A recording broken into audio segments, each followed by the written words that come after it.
അച്ഛൻ, ഇയാൾക്കൊന്നും ഒരു പണിയില്ലേ?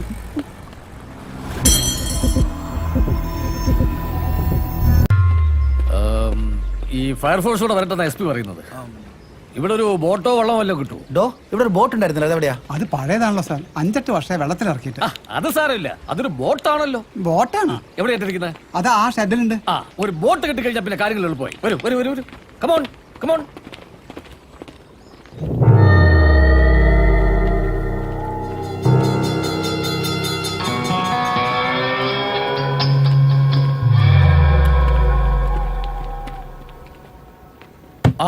ഇത് കുഴപ്പമില്ലല്ലോ, കുറച്ച് പെയിന്റ് പോയിട്ടുണ്ടെന്നല്ലേ ഉള്ളൂ. നല്ല കണ്ടീഷനാ. ഇത് മതി. അതെ, നിങ്ങളിങ്ങനെ വന്നേ, ഒന്ന് ഓടി വാടോ. പിന്നെ ഇതിനൊന്ന് തള്ളി വെള്ളത്തിലോട്ട് ഇറക്കണം.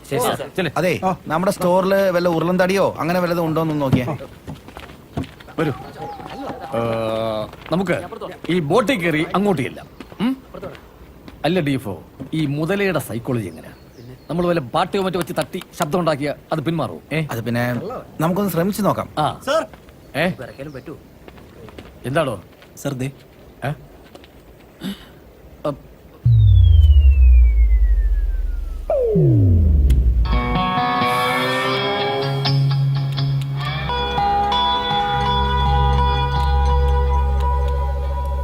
വെൽഡിംഗ് വർക്ക്ഷോപ്പ് ഉണ്ടാവോ ഇവിടെ?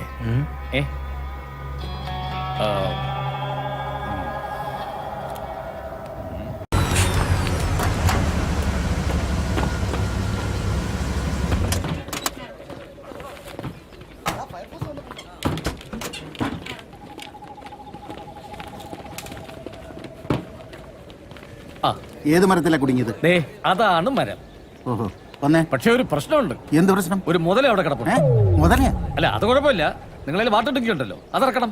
നമുക്ക് വലിയ വെടിവെച്ച് വിരട്ടിയോ പാട്ട കൊട്ടി ശബ്ദം ഉണ്ടാക്കിയോ അതിന് ഓടിക്കാം. വാട്ടർ ടിങ്കിയാ? ഞങ്ങളുടെ ഡിസ്ട്രിക്ട് ഹെഡ് ക്വാർട്ടേഴ്സ് പോലുമില്ല, പിന്നല്ലേ ഞങ്ങളുടെ അടുത്ത്. പിന്നെന്തിനാ വലിയ ലാറിയും കൊണ്ടിങ്ങോട്ട് പോകുന്നത്? ലോറി അല്ല, എഞ്ചിൻ. എഞ്ചിൻ കൊണ്ടുവന്നതിന് പല ഉദ്ദേശങ്ങളും കാണും. വിളിച്ചപ്പോ പറഞ്ഞില്ലല്ലോ വെള്ളത്തിന് നടക്കണമെന്ന്. ഇപ്പൊ നമ്മള് കുറ്റക്കാരായി. മരത്തിൽ കുടുങ്ങിയവർ രക്ഷിക്കാനായിട്ട് ഇതാ റോപ്പുണ്ട്, കട്ടറുണ്ട്, വണ്ടിയിൽ ലാഡറുണ്ട്. അപ്പൊ വാട്ടർ ടിങ്കി ഇല്ല? ഇല്ല. ശരി, റോപ്പ്, കോപ്പ്, ലാഡർ, ആവശ്യമില്ലാത്ത എല്ലാം. ആവശ്യമുള്ള വാട്ടർ ടിങ്കി ഇല്ല. ഞങ്ങളുടെ കയ്യിൽ ഇത്രയൊക്കെ ഉള്ളൂ. അതെ, ഈ ഫയർ ആൻഡ് റെസ്ക്യൂ എന്ന് പറഞ്ഞ ബോർഡ് എഴുതി വെച്ചോണ്ട് കാര്യമില്ല. രക്ഷപ്പെടുത്താനുള്ള സംവിധാനങ്ങൾ വേണം. ആ സംവിധാനം ഞങ്ങളുടെ കയ്യിലുണ്ട്. എന്ത് സംവിധാനങ്ങൾ? മരത്തെ കുടുങ്ങി രക്ഷിക്കേണ്ട നിങ്ങളുടെ പരസ്പരം മലക്കടിച്ചോണ്ടിരിക്കുക. ഞങ്ങളുടെ കയ്യിൽ ഡിങ്കി ഇല്ല. ഡിങ്കി ഇല്ലാതെ ഇവർ വന്നിരിക്കുന്നത്. ഡിങ്കി ഇല്ലേ? അല്ല, ഡിങ്കിയോ? അതെന്താ? എയർ നിറക്കുന്ന ബലൂൺ ബോട്ട്. ഓ, അതില്ലാതെ എങ്ങനെ അക്കരയ്ക്ക് എത്തും? അപ്പൊ ഒരു ബോട്ട് സംഘടിപ്പിക്കണം. ബോട്ട്? ഇവിടെ ബോട്ടൊന്നുമില്ല. ഒരു ബോട്ടുണ്ട്, ബോട്ടിനേക്കാൾ വലിയ ഓട്ടയുമായിട്ട്. എന്നാ വല്ല വള്ളമായാലും മതി. മണല് വരുന്ന വെള്ളമില്ലേ, അത് കിട്ടിയാലും മതി. അപ്പൊ നമുക്ക് അവിടെ എത്താൻ പറ്റും. മണല് വരുന്ന വെള്ളത്തിനൊക്കെ ഇപ്പൊ എവിടെ പോവാനാ? കുറച്ചു നാളായിട്ട് ചിലരൊക്കെ പണി മണല് പിടിക്കലും പിടിച്ച മണല് വള്ളത്തോടെ പുഴയില് താത്തലും അല്ലേ. പിന്നെ എവിടെയാണോ മണല് വാരണ വള്ളം? അല്ല, ഈ വള്ളം ഇല്ലാണ്ട് എങ്ങനെയാ മുതലേ പിടിക്കുക? മുതലേനെ പിടിക്കാൻ പറ്റില്ലെങ്കിൽ രാജിവെച്ചിട്ട് പോടോ, ഞങ്ങള് കാണിച്ചാൽ എങ്ങനെ പിടിക്കണമെന്ന്. നിങ്ങളോട് അഭിപ്രായം ചോദിച്ചില്ല. ഈ ജില്ലാ പഞ്ചായത്തിന്റെ പ്രസിഡന്റ് ഞാനാണെങ്കിൽ എനിക്കറിയാം മുതലേ എങ്ങനെ പിടിക്കണമെന്ന്. പിടിക്കും. ഒരു കൊടിച്ചിപ്പട്ടിനെ പിടിക്കാൻ കഴിവില്ലാത്ത താനാണ് ഇനി മുതലേനെ പിടിക്കാൻ നടക്കുന്നത്. കൊടിച്ചിപ്പട്ടി നിന്റെ അച്ഛന്റെ സമാധാനം പാലിക്കുക. ഇതൊന്നും നിയമസഭയോ? താനിങ്ങനെ ചുമ്മാ എന്തെങ്കിലുമൊക്കെ ചെയ്യേ. ഈ തോക്കും തൂക്കിയിട്ട് എടുത്ത ജന്തുവിനെ വെടിവെച്ച് കൊല്ലണോ? ഈ തോക്ക് ഇങ്ങനെ വെറുതെ തൂക്കിയിട്ടിരിക്കുകയല്ല. ഇവിടെ നിന്ന് വെടിവെച്ചാൽ റേഞ്ച് കിട്ടത്തില്ല. അഥവാ റേഞ്ച് കിട്ടിയാൽ തന്നെ ഇതിന്റെ ഉണ്ട് ആ മുതലയുടെ തൊലി തുളച്ച് അകത്ത് കയറത്തില്ല. അല്ലെങ്കിലും തന്നെ കൊണ്ടൊന്നും ഒരു ചുക്ക് നടക്കില്ല. വെറുതെ തോക്കും തൂക്കിട്ട് തേരാ പറഞ്ഞത്. എടോ, ഒരിക്കലെങ്കിലും തോക്ക് പറയുന്ന ഊരിയല്ല അറിയുള്ളൂ. അതിന് റേഞ്ച് ഉണ്ടോന്ന്? റേഞ്ച് ഇപ്പൊ ഞാൻ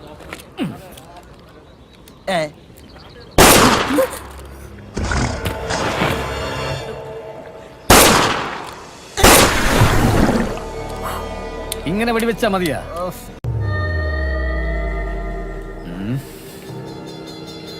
കയറുകൊണ്ടൊരു കുരുക്കിട്ട് മുതലയെ കുടുക്കിയാലോ? ശരിയാവൂല. യെസ്, വലയിട്ട് പിടിക്കാം. പക്ഷേ മുതലയുടെ അടുത്തോട്ട് എങ്ങനെ എത്തും? മുതലയുടെ അടുത്തോട്ട് പോണ്ട, അവനെ ഇങ്ങോട്ട് വരുത്താം. ഒരു വാർപ്പ് സംഘടിപ്പിക്കണം. നല്ല ഫ്രഷ് മീൻ കൊണ്ടുവന്ന് മുതലയ്ക്ക് ഇട്ടുകൊടുക്കണം. അതും അതിൻ്റെ അടുത്ത് നിന്ന് വലിയൊരു വീശുവല വേണം. മീൻ ഇട്ടുകൊടുത്ത് മുതലയെ വലയുടെ അടുത്തേക്ക് ആകർഷിക്കണം. മീൻ കഴിച്ചാഹ്ലാദിച്ച് മുതല ഇങ്ങനെ വരും. അപ്പൊ തന്നെ വല വീശണം. വല വീശ്! വലയ്ക്കുള്ളിൽ കിടന്ന് മുതല ഇങ്ങനെ പിടയ്ക്കും. സാഹസികമായി മുതലയെ കീഴടക്കി അവരെ രക്ഷിച്ചത് ഞാനാണെന്ന് ലോകം മുഴുവനും അറിയും. പ്രമോഷൻ ഉറപ്പ്. ചാനലുകാർ വന്നിട്ടുണ്ട്. ചാനലുകാർ വന്നോ? ഓ, ഈ ചാനലുകാരെ കൊണ്ട് വലിയ ശല്യമായല്ലോ. അവരിവിടെ വന്നോ? താൻ വയ്ക്കോ, അവരെ ഞാൻ ഡീൽ ചെയ്തോളാം. ചെല് ചെല് ചെല്.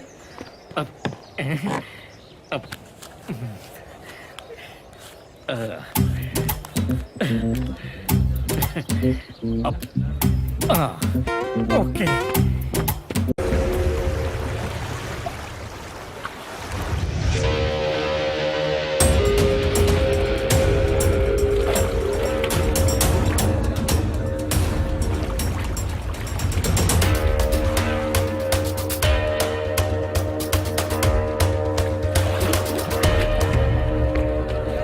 മുതലയെ കാണാൻ പറ്റുന്നുണ്ടോ?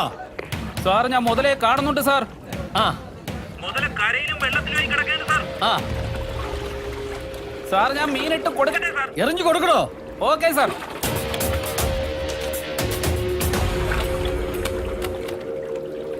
സാർ, മുതല മീൻ തിന്നുന്നില്ല. തിന്നുന്നില്ലേ? എന്നാ പിന്നെ കുറച്ച് ജിലേബി വാങ്ങിച്ചിട്ട് കൊടുക്കണോ? എടോ, മുതല കാണുന്ന രീതിയിൽ മീൻ ഇട്ട് കൊടുക്കണോ? സാർ, ഞാൻ വീണ്ടും മീനിടുകയാണ്.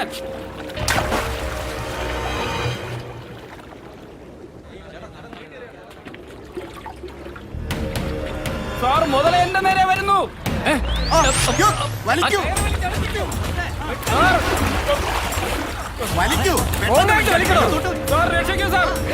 സാർ, വേഗം വലിക്കൂ സാർ. വലിച്ച് കഴിക്കണോ? മുതല പിന്നെ അങ്ങോട്ട് പോയി. വല്ല നടക്കോ?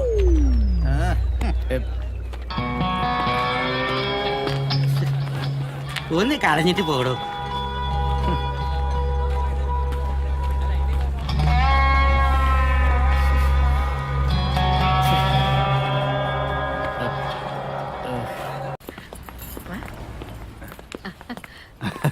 വരൂ വരൂ, അകത്തിരിക്കാം.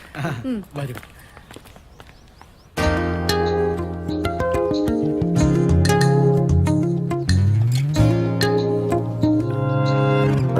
അമ്മ,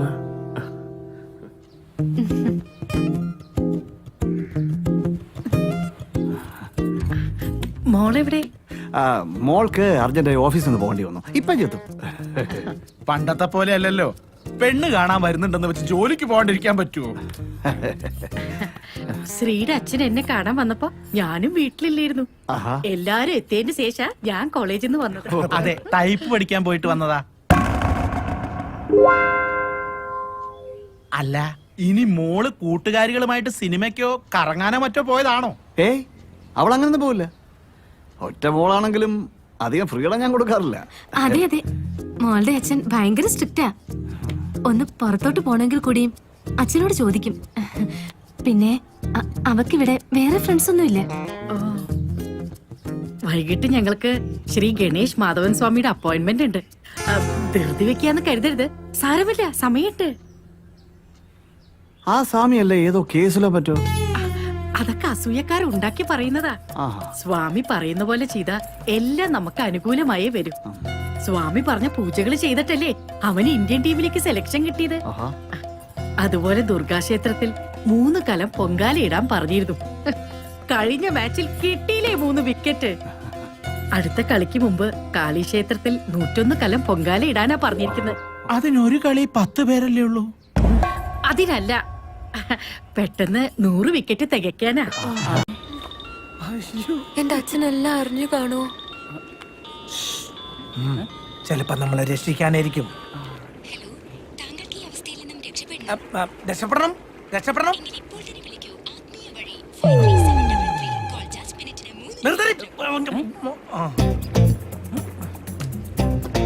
അല്ലെങ്കിൽ വേണ്ട.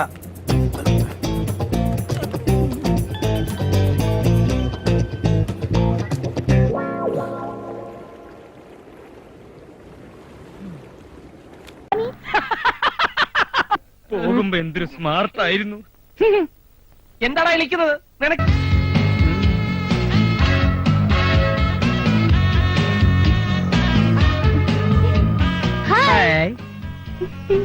എങ്ങനെയുണ്ട് ശത്രു? അയ്യോ, ഞാൻ നിങ്ങളുടെ ശത്രുവല്ല, മിത്രമാണ്. ചേട്ടാ, ഇതാണോ എന്റെ ഭർത്താവ്? അതെ. Acting acting. നിങ്ങളുടെ ഭാര്യയാവാൻ എനിക്ക് സമ്മതമാണ്.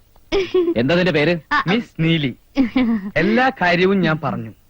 നീലി സന്തോഷത്തോടു കൂടി സമ്മതിച്ചു. ഈ ഉപകാരം ഞങ്ങൾ ഒരിക്കലും മറക്കില്ല. വേദന കുറവുണ്ടോ? എന്നെ ഒരിക്കൽ പരിചയപ്പെട്ടാൽ പിന്നെ ആരും എന്നെ മറക്കില്ല.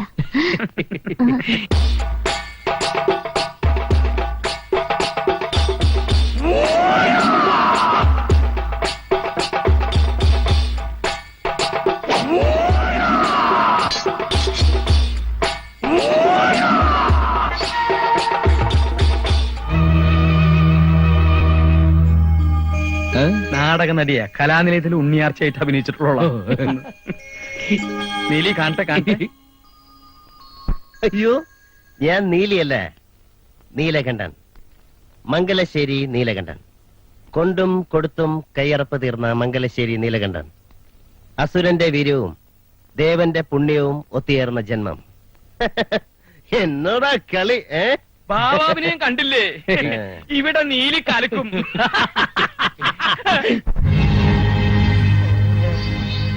എന്താടോ വാര്യരെ ഞാൻ ഇങ്ങനായത്? ഞാൻ വാര്യരല്ല പൗലോസ. നീ എന്താ ഇങ്ങനെയായെന്ന് എനിക്കറിയില്ല. ശേഖരൻ, മുണ്ടക്കൽ ശേഖരൻ, എന്നും മംഗലശ്ശേരി നീലകണ്ഠന്റെ അധപ്പതനം സ്വപ്നം കണ്ട് കഴിയുന്നവൻ. വിടില്ല ഞാൻ. ഭ്രാന്തത്യ ജീവ ഓടിക്കോടാ.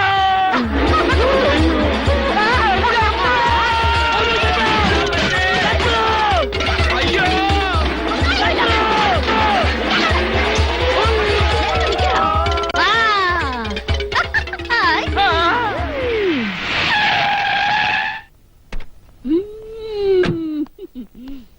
എന്നെ പോലെ എഫിഷ്യന്റ് ആയ ഇൻസ്പെക്ടർമാരുടെ ഒരു ഗതികേട്. വണക്കം സാർ. മേലിൽ നില ഉദ്ദണ്ഡന്മാർക്ക് ഓർഡർ ഇട്ടാ മതിയല്ലോ. ചത്താലും പ്രാന്താശുപത്രിയിൽ നിന്ന് പുറത്തിയാടിയാലും ജോലി ഞങ്ങളെ പോലുള്ളവന്മാർക്ക്. ആ പ്രാന്തി തമ്പാനൂർ തമ്പാ പൊക്കും. പൊക്കി ആദ്യം ചെയ്യാൻ പോകുന്നതാണെന്ന് നിനക്കറിയാം? അവളുടെ തലമുടി ഷേവ് ചെയ്ത് ആ മൊട്ടത്തലയില് കടുകെണ്ണ തടവി ചുണ്ണാമ്പ് കൊണ്ട് പുള്ളി തൊടു. എന്നിട്ട് കഴുത പുറത്ത് കയറ്റി നഗരപ്രദക്ഷിണം ചെയ്യും.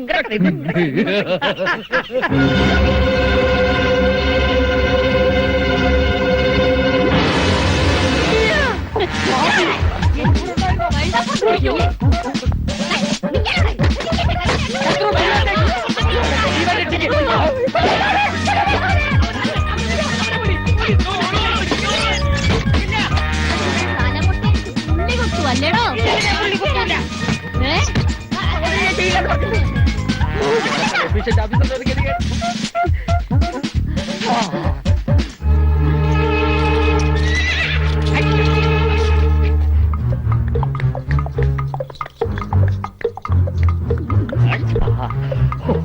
രക്ഷപ്പെട്ട്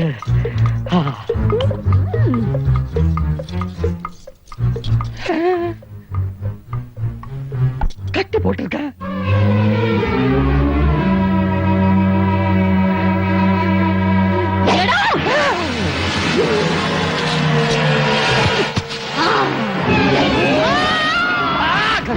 കുത്തുന്നതിന് മുമ്പ് ചത്തോ? ഇന്നത്തോടു കൂടി നിർത്തിക്കോളാം. രംഗേരി പെണ്ണ് എവിടേക്ക് ഈ കയറണേ? പെണ്ണെ ഇവിടെ ഇറങ്ങി. അതില് മാവില്ലാന്ന് പറഞ്ഞില്ലേ? ഞാൻ പറഞ്ഞത് കേക്കാട്ടാ. വെറുതെ എന്നെ ദേഷ്യം പിടിപ്പിക്കരുത്.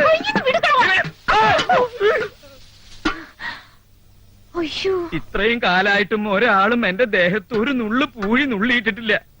ഇന്നലെ കേറി വന്ന നീ എന്റെ ദേഹത്ത് ഗോതമ്പ് പൊടി കമഴ്ത്തിയല്ലേടി? ഇതൊന്നും അറിഞ്ഞിട്ട് എന്നെ കാര്യം. ജീവോ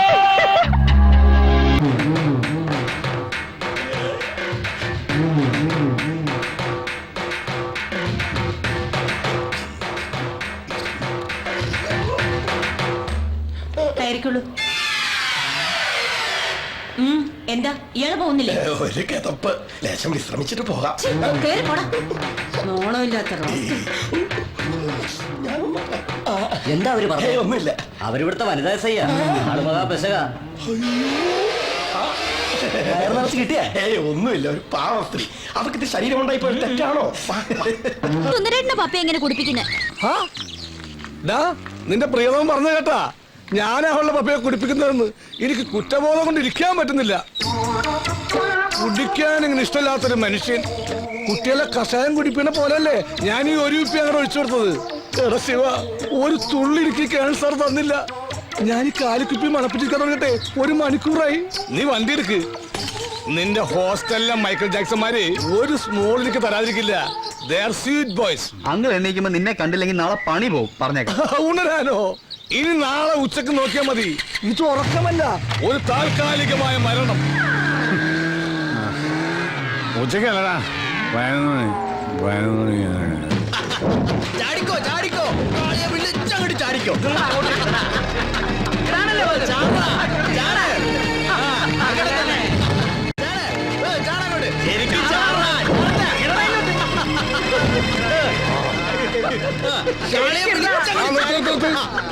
അങ്ങനെ എന്താടാ ഈ വക അഭ്യാസമൊന്നും ഇവിടെ പറ്റില്ല. എന്റെ കണ്ണൊന്ന് തെറ്റിയാ മതി, അപ്പൊ തുടങ്ങും. അനീതി, അക്രമം, അമിത മദ്യപാനം, ഇതൊന്നും ഞാൻ വെച്ചു ഉറപ്പിക്കൂല. പോട്ടെ മക്കളെ, നിങ്ങൾ എല്ലാവരും ക്ലാസ്സിൽ പോയട്ടെ. ഇവര് ക്ലാസ്സിൽ പോയാ എങ്ങനെയാ ശരിയാവുക? കാളി പൂജ മുടക്കാൻ പറ്റുമോ? അതെ അതെ, പറ്റുമോ? കാളി പൂജ മുടക്കണ്ട, കാളി പാലിയെ കൊള്ളൂ. അപ്പൊ പിന്നെ ആര് തുള്ളും? ആര് തുള്ളും?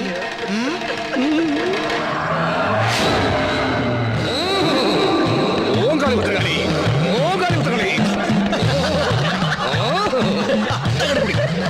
അങ്ങനെ അച്ചാറില്ലേ?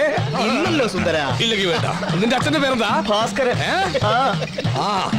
അദ്ദേഹം എന്ത് ചെയ്യുന്നു? മരിച്ചുപോയി. ഒരിക്കലുമില്ല, അദ്ദേഹം ജീവിച്ചിരിക്കുന്നു. അല്ല, 5-6 വർഷം മുമ്പ് ഒരു ആക്സിഡന്റ് മരിച്ചുപോയി. ആക്സിഡന്റിൽ ഭാസ്കരൻ എന്ന ആൾ മരിച്ചു എന്നൊരു സത്യം. പക്ഷെ അത് നിന്റെ അച്ഛനാണെന്നുള്ളത് അസത്യം. ആദ്യം നിന്റെ അമ്മ ഭാസ്കരനെ വഞ്ചിച്ചു, പിന്നെ ഭാസ്കരൻ നിന്റെ അച്ഛനാണെന്ന് പറഞ്ഞ് നിന്നെ വഞ്ചിച്ചു. അതിനുള്ള ശിക്ഷ കാളിയമ്മ തരും. നിന്റെ അച്ഛൻ ഇപ്പോഴും ആ ചെത്തുകാരൻ ദാമോദരൻ തന്നെയാണോടാ? ശിവ, എന്താടാ ആ സുബോധോടെ വീണ്ടും പ്രശ്നം ഉണ്ടാക്കുക? നമ്മുടെ സുന്ദരേട്ടനും അവിടെ പെട്ടിട്ടുണ്ട്. വാ. സ്വന്തം അച്ഛനെ മാറ്റുന്നോടാ? അച്ഛനെ മാറ്റി പറയുന്നോടാ?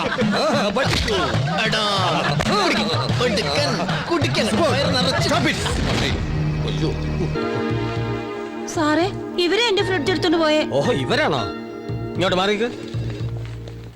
ഈ ഇരിക്കുന്ന ശ്രീമതി KP സരസ്വതി അമ്മയുടെ സരസുവിന്റെ എന്തോ എടുത്തോണ്ട് പോയത് നിങ്ങളാണോ? എന്തോ അല്ല സാർ, ഫ്രിഡ്ജ്. അതെ, ഫ്രിഡ്ജ് എടുത്തോണ്ട് പോയത് നിങ്ങളാണോ? അതെ സാർ. അതെ. എങ്ങനെ കൊണ്ടുപോയി? പെട്ടിയോട്ടോയിൽ കയറ്റി. ഓട്ടോയ്ക്ക് എത്ര വാടക കൊടുത്തു? 120. ചായക്കാശ് 900. അയ്യോ, അപ്പൊ എത്രയായി മൊത്തം? 1020 രൂപ. അപ്പൊ അതും അക്കൗണ്ടിൽ കയറി. ആര് പറഞ്ഞിട്ടാ നിങ്ങൾ ഫ്രിഡ്ജ് എടുത്തോണ്ട് പോയത്? കൊച്ചു കേശവപിള്ള സാർ. അതാരാണ്? മുതലാളി. എന്നിട്ട് ഫ്രിഡ്ജ് എവിടെ വെച്ചു? മുതലാളിയുടെ സ്റ്റോർ റൂമിൽ വെച്ചിട്ടുണ്ട്. Very good. എന്റെ പൊന്ന് സരസു, ഇപ്പൊ മനസ്സിലായില്ലേ ഫ്രിഡ്ജ് വന്ന വഴി? ഇനി എന്തെങ്കിലും പറയാനുണ്ടോ? മുതലാളി ഇടയ്ക്കൊക്കെ ഒന്ന് വീട്ടിലേക്ക് വരണം. ഞാൻ വരാം. അപ്പൊ ചായക്കാശ് മുതലായി. അപ്പൊ ഫ്രിഡ്ജ് ഇവിടെ ഇരിക്കട്ടെ. എന്ന് ഞാൻ വരട്ടെ. ആയിക്കോട്ടെ. പലിശ ഇല്ലെങ്കിലും മുതല് കൊള്ളാം.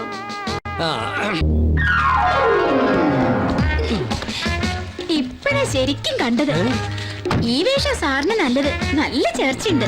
ഇതൊരു ഫാമിലി ട്രിപ്പാണെന്ന് പൊതുജനങ്ങളെ തെറ്റിദ്ധരിപ്പിക്കാനാണ് ഞാൻ തന്നെ കൂടെ കൂട്ടിയത്. അനാവശ്യമായ കമന്റ്സ് ഒന്നും വേണ്ട. ഊർമിള പറഞ്ഞതിൽ തെറ്റില്ല സാർ. സാറിന് ഈ വേഷം മതി. സപ്പോർട്ട് വേണ്ട.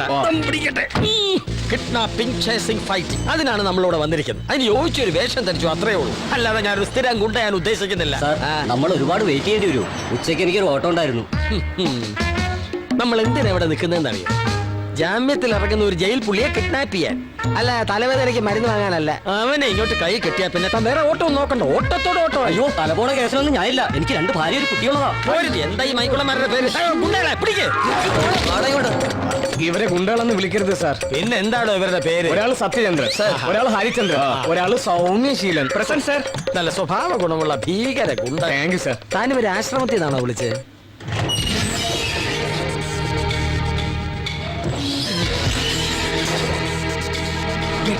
തയ്യാറായി നിന്നോളൂ.